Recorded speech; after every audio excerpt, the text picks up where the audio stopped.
Everybody, it's 501 week number 8. We're here. You've made it to the last week of the course. So let's go through what's going on. The big thing is your Google Certified Educator Level 1 exam. Hopefully you've already registered for that. If not, pause the video now. Go to the assignment number 8 Google Doc.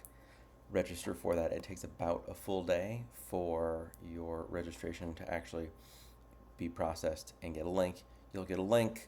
You'll click on the link. You'll go through all the things. I found when I've taken it, I've done the level 1 and 2 exams a handful of times, is that most of the stuff, if you're using Google tools regularly, are exceedingly easy. And there are a handful of things that I had no idea about. No idea. I was just like, wow, I've never heard of that. So as you go through and review this, go through those other units for tools you're not using much. I know Google's no longer using Jamboard, but for me, that was the thing that I just didn't know much about and didn't particularly study for. And so I had a handful of like, if you're trying to share a Jamboard, what do you do? What do you click on? Just like, you click on the share button, but like there were more involved steps to that I had no idea on. So find those couple things, make sure that those are kind of fresh in your head, and then you'll be off to the races.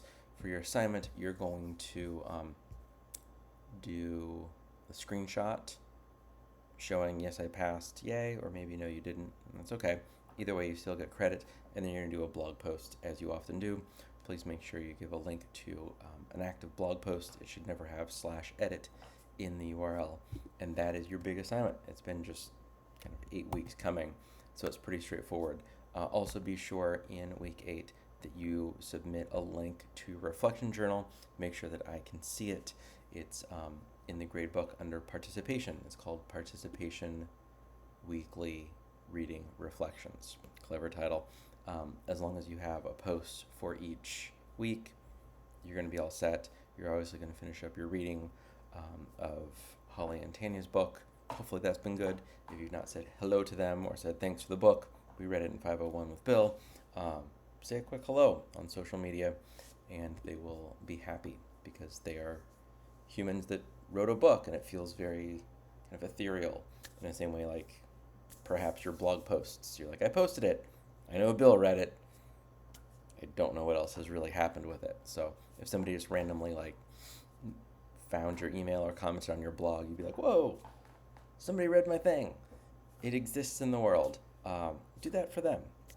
And then, yeah, it's like a chance for you to get connected with them. They're both amazing educators. And that's all for week 8. Double check the gradebook. If you have any outstanding assignments, as in still do, perhaps I left you a note and said, hey, this is private. Please make sure I can see it. That needs to be available so I can see it if you would like to get a grade on that. So double check that. Also, dad joke coming up, there are several outstanding assignments. Good job. Because outstanding can mean 2 different things. The last kind of random thing I wanted to share, as I know we've touched on AI in the classroom kind of here and there, but it hasn't really connected with other things. Like a lot of people I think are kind of putting it in the idea of like AI means ChatGPT can write a 5-paragraph essay for you. And hopefully you have more experience around that and know that it's a lot more than that. One demo I just saw today with a vendor is Word. Is it Wordle? I have it right in front of me. Wordly. What's Wordle? That's the New York Times crossword puzzle. It's not that. It's Wordly. Wordly.ai.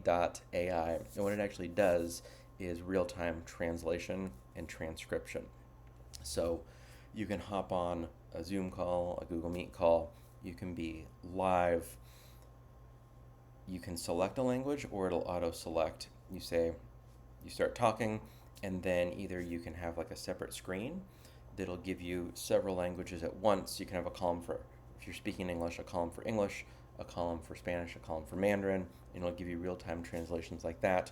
Or you throw up a QR code, people scan it with their phone, and then on their phone, they're just looking down, getting real-time text translation or transcription.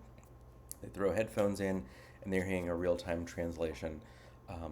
and compared to anything I've ever seen before, especially Google Translate, this is exceptionally well done and accurate.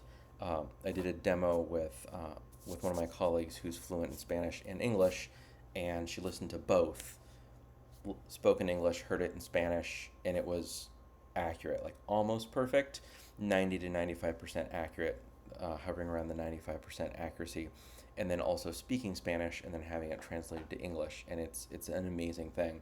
And a lot of how they're doing that is actually through some of the back end with these large language models, the LLMs. Um, it's kind of incredible. So it's as we kind of move forward in education, it's not just about generative text. Help me write this email, which is great. Help me write this lesson plan, which can be helpful. Here's a lesson plan. Help me edit it. Here's a paper I'm submitting for 521. Any feedback? It's great for all of that. And there's a lot of emerging platforms that are really going to make our classrooms and our schools more inclusive. And Wordly is, for me, on top of that list right now. It's super exciting looking at getting a license for our school. But just want to share that one kind of thing. And then just encourage you, if you're not playing around with AI in the classroom, start using it. Have it give you feedback on lesson plans, on grading, on newsletters, kind of you name it. And certainly use it in a similar way you would use our writing center or Grammarly perhaps to get feedback on future assignments. It's a really incredible thing. If you've not played with school AI, that's a good one to start with. Particularly the Sidekick chatbot, where you can create like a little box and say like, I want my third graders to do informational writing, write at a third grade level, share it with your third graders, and then they're off to the races. So it's good, and it's an exciting time to be in education right now. So if you have any questions, reach out. If you're not sure about permissions on anything that perhaps is ungraded, make sure we follow up with that before our course ends on Friday. It ends on Friday, not the following Sunday. Everything's due by Friday of week 8. So happy 501, happy week 8, and have a good time with that Google Certified Educator exam.